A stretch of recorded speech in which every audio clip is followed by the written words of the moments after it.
محترم حضرات، اللہ تبارک و تعالی نے ہر انسان کو اپنی عبادت کے لیے ہی پیدا کیا ہے، اس لیے اسے چاہیے کہ وہ ہر لمحہ اس کی منشا کے مطابق زندگی گزارے اور اس کی عبادت کے ذریعے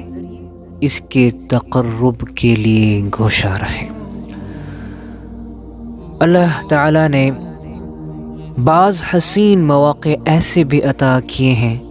کہ جن میں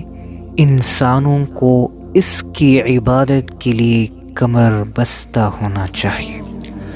اور مختلف و متنوع اعمال صالحہ میں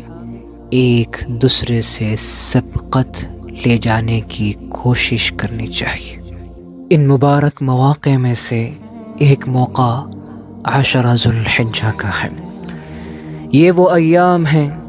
جن کے افضل الایام ہونے کی شہادت رسول پاک صلی اللہ علیہ وسلم نے دی ہے، اور ان میں نیک عمل کی بڑی تاکید فرمائی ہے، بلکہ اللہ تبارک و تعالی نے تو قرآن مجید میں ایک مقام پر ان ایام کی قسم بھی کھائی ہے۔ چنانچہ فرمایا والفجر ولیال عشر، قسم ہے فجر کی اور 10 راتوں کی۔ جمہور مفسرین کے نزدیک 10 راتوں سے مراد ذو الحجہ کی ابتدائی 10 راتیں ہیں،